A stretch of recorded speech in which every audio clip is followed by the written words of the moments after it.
Hello friends, स्वागत है आप सभी का स्पर्श के इस यूट्यूब चैनल में।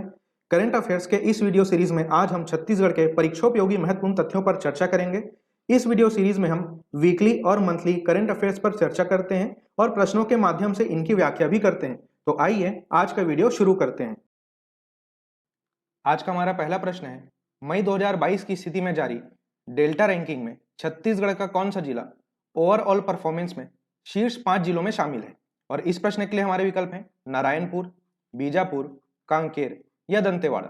इस प्रश्न का सही जवाब होगा दोस्तों ऑप्शन नंबर सी, कांकेर। तो आपको ध्यान में रखना है दोस्तों, अभी हम बात कर रहे हैं मई 2022 की स्थिति में नीति आयोग के द्वारा जारी की गई डेल्टा रैंकिंग में, और इसमें अगर हम बात करें ओवरऑल परफॉर्मेंस में शामिल शीर्ष 5 जिलों में, तो शीर्ष 5 में छत्तीसगढ़ का कांकेर, जिसे हम उत्तर बस्तर जिले के नाम से जानते हैं, इसे 5 में से चौथा स्थान प्राप्त हुआ है। ठीक है, तो ये तथ्य आप अवश्य ध्यान में रखिएगा। इससे पिछले वीडियो में हम नीति आयोग द्वारा जारी डेल्टा रैंकिंग की चर्चा किए थे।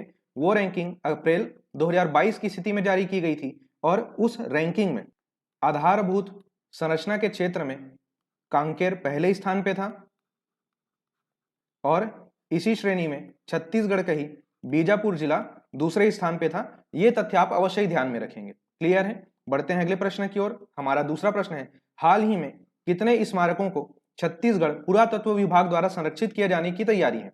और हमारे विकल्प हैं 3, 4, 5 या 6। इस प्रश्न का सही जवाब होगा दोस्तों ऑप्शन नंबर बी, 4। दोस्तों तो आपको ध्यान में रखना है, हाल ही में छत्तीसगढ़ पुरातत्व विभाग के द्वारा 4 स्मारकों को संरक्षित किए जाने का निर्णय लिया गया है। ये 4 स्मारक कौन कौन से हैं इसके बारे में हम चर्चा कर लेते हैं। तो इसमें से पहला यहाँ पे आप देख पा रहे हैं तर्री घाट, जो कि दुर्ग जिले में है। तो ये तर्री घाट खारून के तटीय क्षेत्र में है, जहां पे पुराने टीले और प्राचीन नगरों के अवशेष पाए गए हैं। दूसरा क्षेत्र यहाँ पे आप देख पा रहे हैं बलौदाबाजार जिले का डमरू। यहाँ पे क्या पाया गया है? यहाँ पे भगवान बुद्ध के पद चिन्ह और विभिन्न प्रकार की मूर्तियां पाई गई। तीसरा क्षेत्र है सरगुजा जिले का महेशपुर, जिसके बारे में आप छत्तीसगढ़ का पर्यटन में अवश्य ही पढ़े होंगे। यहाँ पे मौर्यकालीन नाट्यशाला, अभिलेख, प्राचीन टीला, शैव, वैष्णव और जैन धर्म की कलाकृतियां मिली। चौथे स्थान के बारे में अगर हम बात करें तो चौथा स्थान बहुत ही ज्यादा फेमस है छत्तीसगढ़ के अंतर्गत, वो है मुंगेली जिले का मदकू द्वीप, जिसे ईसाइयों का तीर्थ स्थल माना जाता है। ये मदकू द्वीप शिवनाथ नदी के तट पर स्थित है और मदकू द्वीप में गणेश प्रतिमा के साथ 11वीं शताब्दी के शिव मंदिरों के अवशेष पाए गए हैं। ध्यान देने वाली बात यह है, और यह तथ्य हाल ही में आयोजित प्रतियोगी परीक्षा में पूछा गया था कि मदकू द्वीप को छत्तीसगढ़ के केदार तीर्थ की संज्ञा दी जाती है। यह तथ्य आने वाले प्रश्न में फिर से पूछा जा सकता है। इस तथ्य को आप अवश्य ही नोट करके रख लीजिएगा कि केदार तीर्थ की संज्ञा मदकू द्वीप को दी जाती है। क्लियर है? तो परीक्षा के दृष्टिकोण से ये सभी तथ्य और इन सभी स्थानों का नाम आप अवश्य ही ध्यान में रखेंगे। बढ़ते हैं अगले प्रश्न की ओर। हमारा तीसरा प्रश्न है, इंटरनेशनल बैडमिंटन चैलेंज की मेजबानी निम्न में से कौन करेगा? और हमारे विकल्प हैं रायपुर, दुर्ग, बिलासपुर या रायगढ़। इस प्रश्न का सही जवाब है दोस्तों ऑप्शन नंबर ए, रायपुर। तो दोस्तों आपको ध्यान में रखना है, छत्तीसगढ़ में पहली बार इंटरनेशनल बैडमिंटन प्रतियोगिता का आयोजन किया जाएगा और यह आयोजन छत्तीसगढ़ के रायपुर में किया जाएगा, जिसकी संभावित तिथि 20 से 25 सितंबर बताई गई है। साथ ही साथ आपको भारतीय बैडमिंटन संघ के सचिव का नाम में ध्यान रखना है, और यह नाम है संजय मिश्रा जी, जो कि छत्तीसगढ़ से संबंधित है, इसलिए इनका नाम अपने आप में बहुत ही महत्वपूर्ण हो जाता है। इसे आप अवश्य ही ध्यान में रखेंगे। बढ़ते हैं हम आज के चौथे प्रश्न की ओर। छत्तीसगढ़ का पहला फायरफ्लाई फेस्टिवल कहां मनाया गया? और हमारे विकल्प हैं कांगेर घाटी राष्ट्रीय उद्यान, भोरमदेव राष्ट्रीय अभ्यारण्य, जंगल सफारी नवा रायपुर या कानन पेंडारी बिलासपुर। इस प्रश्न का सही जवाब होगा दोस्तों ऑप्शन नंबर ए, कांगेर घाटी राष्ट्रीय उद्यान। यहां पर क्या मनाया गया है? छत्तीसगढ़ का पहला फायरफ्लाई फेस्टिवल। इस फेस्टिवल में क्या किया गया है? तो यहाँ पे आप देख सकते हैं, यहाँ पर्यटकों को कांगेर घाटी के पारिस्थितिकी तंत्र एवं जुगनू की विशेषता तथा इस क्षेत्र में बहुतायत में पाई जाने वाली ध्रुवा जनजाति की संस्कृति के बारे में बताया गया है। दोस्तों ध्रुवा जनजाति के बारे में कुछ महत्वपूर्ण तथ्यों की अगर हम चर्चा करें तो आपको ध्यान में रखना है, इसी जनजाति को परजा जनजाति के नाम से भी जाना जाता है, जो कि कांगेर घाटी के क्षेत्र में बहुतायत में पाए जाते हैं। ठीक है, इन्हें छत्तीसगढ़ सरकार के द्वारा बास्केटरी ट्राइब्स की संज्ञा दी गई है। ठीक है, कौन से ट्राइब्स की संज्ञा दी गई है? बास्केटरी ट्राइब्स की संज्ञा दी गई है। ये जनजाति मुख्यतः कृषि के साथ में पशुपालन का कार्य करती है। ठीक है, साथ ही साथ बांस के केन आधारित वस्तुओं का विक्रय भी बहुतायत में इसी जनजाति के द्वारा किया जाता है। तो ये तथ्य भी आप ध्यान में रखेंगे। इसी जनजाति के द्वारा कांगेर घाटी राष्ट्रीय उद्यान के क्षेत्र में बास्ता बुंदीन देवी का पर्व मनाया जाता है। ठीक है, तो परजा या ध्रुवा जनजाति से संबंधित ये सभी तथ्य आप ध्यान में रखिएगा। बढ़ते हैं अगले प्रश्न की ओर। हमारा पांचवा प्रश्न है, झुमका आइलैंड राज्य के किस जिले में है? और इस प्रश्न के लिए हमारे विकल्प हैं कोरबा, नारायणपुर, कोरिया या सरगुजा। इस प्रश्न का सही जवाब है दोस्तों ऑप्शन नंबर सी, कोरिया। तो दोस्तों आपको ध्यान में रखना है, हाल ही में कोरिया जिले में एक नए आइलैंड का लोकार्पण मुख्यमंत्री भूपेश बघेल जी के द्वारा किया गया है, जिसका नाम क्या है? झुमका आइलैंड। ठीक है, इससे क्या मिलेगा? राज्य में पर्यटन को और खास तौर पे कोरिया जिले के पर्यटन को बढ़ावा मिलेगा। इसीलिए इस आइलैंड का नाम आपको अवश्य ध्यान में रखना है कि यह छत्तीसगढ़ के कोरिया जिले में स्थित है। क्लियर है? बढ़ते हैं अगले प्रश्न की ओर। हमारा छठवां प्रश्न है, वर्तमान में हमर लैब में कितने प्रकार की निशुल्क जांच व्यवस्था की गई है? और हमारे विकल्प हैं 90, 100, 110 या 120। इस प्रश्न का सही जवाब होगा दोस्तों ऑप्शन नंबर डी, 120। तो दोस्तों आपको ध्यान में रखना है, छत्तीसगढ़ के जिला अस्पतालों और सामुदायिक स्वास्थ्य केंद्रों में स्थापित की गई हमर लैब में वर्तमान स्थिति में 120 प्रकार की निशुल्क जांच की सेवा आम नागरिकों तक पहुंचाई जा रही है। और हमर लैब की स्थापना क्यों की गई? यहाँ पे आप देख सकते हैं छत्तीसगढ़ में आम जन को बेहतर स्वास्थ्य सुविधाएं मुहैया कराने के लिए सरकारी अस्पतालों में हमर लैब की स्थापना की गई है। और हमर लैब की स्थापना और यहाँ पे दी जाने वाली सेवाएं हाल फिलहाल में देश के हर हिस्से में चर्चा का केंद्र बन गई है। इसीलिए अलग अलग राज्यों के प्रतिनिधि आकर हमर लैब के संचालन के बारे में, गतिविधियों के बारे में जानकारी ले रहे हैं, ताकि इस प्रकार के हमर लैब उनके राज्य में भी स्थापित हो सके। तो इसलिए हमर लैब से संबंधित ये तथ्य आप ध्यान में रखेंगे। बढ़ते हैं अगले प्रश्न की ओर। हमारा सातवां प्रश्न है, तीसरे स्टार्टअप रैंकिंग में छत्तीसगढ़ को किस श्रेणी में रखा गया है? दोस्तों आजकल प्रश्न इसी प्रकार के आते हैं, ज्यादा कुछ डिटेल उसमें दिया नहीं रहेगा, सिर्फ कीवर्ड्स दिया रहता है। इसलिए मैंने यहाँ पे सीधे लिखा हुआ है, तीसरे स्टार्टअप रैंकिंग में छत्तीसगढ़ को किस श्रेणी में रखा गया है। और इस प्रश्न के लिए हमारे विकल्प हैं best performer, top performer, aspiring leaders या इमर्जिंग स्टेट। इस प्रश्न का सही जवाब होगा दोस्तों option number C, aspiring state. तो आपको ध्यान में रखना है, हाल ही में तीसरा स्टार्टअप रैंकिंग जारी किया गया था, जिसमें छत्तीसगढ़ को एस्पायरिंग लीडर्स की श्रेणी में रखा गया है। और साथ ही साथ इस श्रेणी में छत्तीसगढ़ के अलावा दिल्ली, मध्य प्रदेश और राजस्थान को भी रखा गया है। दोस्तों इस रैंकिंग में अगर हम बेस्ट परफॉर्मिंग स्टेट की बात करें तो वो है गुजरात और कर्नाटक।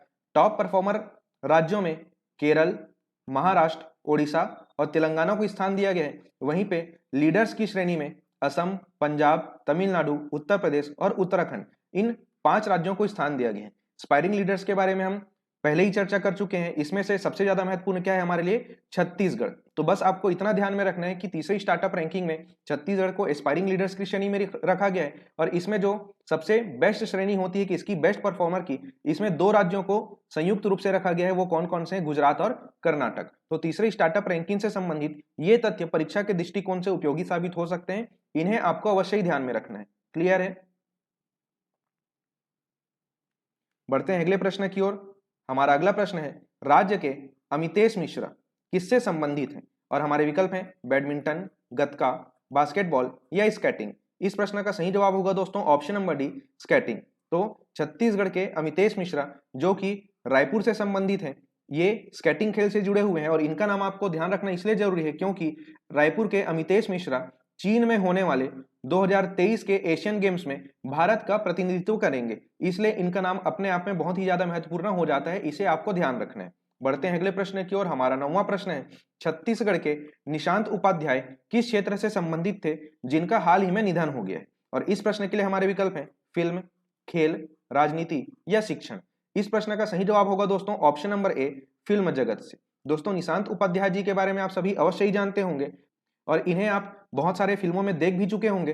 हाल ही में छत्तीसगढ़ फिल्म जगत के जाने माने कलाकार और जाने माने कोरियोग्राफर निशांत उपाध्याय जी का दिल का दौरा पड़ने से निधन हो गया है। तो इनसे संबंधित प्रश्न बिल्कुल पूछा जा सकता है क्योंकि छत्तीसगढ़ की कला संस्कृति को आगे बढ़ाने में फिल्मों के माध्यम से इनका बहुत बड़ा योगदान रहा है। इसलिए इनका नाम आपको अवश्य ही ध्यान में रखना है। बढ़ते हैं अगले प्रश्न की ओर। हमारा 10वां प्रश्न है, निम्न में से किस स्थान पर जनजाति कौशल केंद्र बनाया जाएगा? और हमारे विकल्प हैं कबीरधाम, गौरेला पेंड्रा मरवाही, रायपुर या बस्तर। इस प्रश्न का सही जवाब होगा दोस्तों option number B, Gaurela Pendra Marwahi. तो दोस्तों आपको ध्यान में रखना है कि गौरेला पेंड्रा मरवाही जिले में जनजाति कौशल केंद्र का स्थापना किया जाएगा। मध्य प्रदेश के अमरकंटक स्थित इंदिरा गांधी राष्ट्रीय जनजाति विश्वविद्यालय का कौशल विकास केंद्र छत्तीसगढ़ के गौरेला पेंड्रा मरवाही में खोला जाएगा। तो ये तथ्य आपको ध्यान में रखना है। क्लियर है? बढ़ते हैं अगले प्रश्न की ओर। हमारा 11वां प्रश्न है, केंद्रीय शिक्षा मंत्रालय द्वारा जारी स्कूली शिक्षा की जिलेवार रैंकिंग में कौन सा जिला छत्तीसगढ़ में अव्वल रहा? और इस प्रश्न के लिए हमारे विकल्प हैं दुर्ग, धमतरी, बालोद या सरगुजा। इस प्रश्न का सही जवाब होगा दोस्तों ऑप्शन नंबर डी, सरगुजा। तो दोस्तों आपको ध्यान में रखना है, केंद्रीय शिक्षा मंत्रालय द्वारा पहली बार स्कूली शिक्षा के विभिन्न आयामों पर जिलेवार रैंकिंग जारी किया गया है, जिसमें छत्तीसगढ़ राज्य में जारी जिलेवार रैंकिंग में सरगुजा जिला स्कूल एजुकेशन में पहले स्थान पर रहा है। इसके अलावा 17 जिलों में शिक्षा का स्तर उत्तम माना गया है। निराशा वाली बात यह है कि डिजिटल लर्निंग में छत्तीसगढ़ का परफॉर्मेंस काफी निम्न स्तर कर रहा है। बढ़ते हैं अगले प्रश्न की ओर। हमारा 12वां प्रश्न है, खरीफ विपणन वर्ष 2022-23 में छत्तीसगढ़ सरकार द्वारा धान खरीदी का लक्ष्य कितना रखा गया है, और यह आपको बताना है लाख मीट्रिक टन में। और इस प्रश्न के लिए हमारे विकल्प हैं 105 lakh metric ton, 110 lakh metric ton, 115 lakh metric ton या 120 लाख मीट्रिक टन। इस प्रश्न का सही जवाब होगा दोस्तों option number B, 110 lakh metric ton. दोस्तों हाल ही में अखबारों में दिए गए खबरों के अनुसार छत्तीसगढ़ सरकार इस खरीफ विपणन वर्ष में 110 लाख मीट्रिक टन धान खरीदने का लक्ष्य बना रही है, जो कि अब तक का निर्धारित किया गया सर्वाधिक लक्ष्य है। इससे पहले पिछले खरीफ विपणन वर्ष में 105 लाख मीट्रिक टन धान खरीदी का लक्ष्य निर्धारित छत्तीसगढ़ सरकार के द्वारा किया गया था, जबकि सिर्फ 97.98 लाख मीट्रिक टन धान की खरीदी की गई थी। तो ये सभी तथ्य आप धान खरीदी से संबंधित अवश्य ही ध्यान में रखिएगा। धान की अगर हम बात करें तो आपको पता होगा खरीफ विपणन वर्ष 2022-23 के लिए केंद्र सरकार के द्वारा नई एमएसपी जारी कर दी गई है, जिसमें सामान्य ग्रेड के धान का न्यूनतम समर्थन मूल्य रखा गया है 2040 रुपए प्रति क्विंटल, और ग्रेड ए किस्म के धान का न्यूनतम समर्थन मूल्य रखा गया है 2060 रुपए प्रति क्विंटल। पिछले खरीफ वर्ष के मुकाबले एमएसपी में अगर हम तुलना करें तो पिछले खरीफ वर्ष के मुकाबले सिर्फ 100 रुपए की वृद्धि इस वर्ष के न्यूनतम समर्थन मूल्य में की गई है। तो ये तथ्य आपको अवश्य ही ध्यान में रखना है। बढ़ते हैं अगले प्रश्न की ओर। हमारा 13वां प्रश्न है, लेफ्टिनेंट कर्नल कपिल देव पांडे राज्य के किस स्थान से संबंधित है, और हमारे विकल्प हैं धर्मजयगढ़, खैरागढ़, भिलाई या प्रतापपुर। इस प्रश्न का सही जवाब होगा दोस्तों ऑप्शन नंबर सी, भिलाई। दोस्तों भिलाई के रहने वाले लेफ्टिनेंट कर्नल कपिल देव पांडे जी का मणिपुर में हुए लैंडस्लाइड में दुखद निधन हो गया है, इसलिए इनसे संबंधित प्रश्न अवश्य ही पूछा जा सकता है। ठीक है, क्योंकि ये छत्तीसगढ़ के भिलाई से संबंधित है, तो आप नाम ध्यान में रखिएगा, लेफ्टिनेंट कर्नल कपिल देव पांडे, जो कि संबंधित है कहां से, भिलाई से। ठीक है, बढ़ते हैं अगले प्रश्न की ओर। आज का हमारा 14वां प्रश्न है, हेरा पंचमी विधान किस पर्व से संबंधित है, और हमारे विकल्प हैं बस्तर दशहरा, दियारी पर्व, गोंचा पर्व या मेघनाथ पर्व। इस प्रश्न का सही जवाब होगा दोस्तों ऑप्शन नंबर सी, गोंचा पर्व। दोस्तों गोंचा पर्व हाल ही में बस्तर क्षेत्र में मनाया गया है, और हेरा पंचमी विधान गोंचा पर्व से ही संबंधित है। हेरा पंचमी विधान में प्रभु को ढूंढने के लिए निकला जाता है, क्योंकि महालक्ष्मी माता को ऐसा आभास होता है कि श्री हरि जगन्नाथ जी का हरण कर लिया गया और वे उन्हें खोजने निकलती है। तो हेरा पंचमी विधान किससे संबंधित है, भगवान को खोजे जाने से संबंधित है। तो ये तथ्य आप ध्यान में रखिएगा। दोस्तों विकल्प में कुछ और पर्वों के बारे में यहाँ पे लिखा गया है, जैसे कि बस्तर दशहरा, जो कि लगातार 75 दिन तक मनाया जाता है, और ये विश्व का सर्वाधिक लंबे समय तक मनाया जाने वाला पर्व है। इसकी ये खासियत है, ये सभी आपको अवश्य ही पता होगा। यहाँ पे एक पर्व आपको ऑप्शन डी में दिखाई दे रहे हैं, मेघनाथ पर्व। ठीक है, जो कि छत्तीसगढ़ की सबसे बड़ी जनजाति गोंड जनजाति के द्वारा मनाया जाता है, क्योंकि गोंड जनजाति के सर्वोच्च देवता कौन है, मेघनाथ। ठीक है, उनके लिए ही मेघनाथ पर्व मनाया जाता है। और आप सभी ने ऑथेंटिक बुक में इसके बारे में पढ़ा होगा कि मेघनाथ पर्व में ऐसे 5 स्तंभ लगाए जाते हैं, जिसमें से 5वें स्तंभ में लकड़ियों की बल्ली लगाकर इसमें लटक कर चारों ओर घूम घूम कर नृत्य किया जाता है। ठीक है, तो ये तथ्य आपको ध्यान में रखना है, मेघनाथ पर्व से संबंधित। क्लियर है? तो दोस्तों आज के वीडियो में सिर्फ इतना ही। जल्द मिलेंगे आपसे जुलाई माह के दूसरे सप्ताह के छत्तीसगढ़ करंट अफेयर्स की एक नई वीडियो के साथ। तो इंतजार कीजिए हमारी अगली वीडियो का। इस वीडियो को अंत तक देखने के लिए आपका धन्यवाद।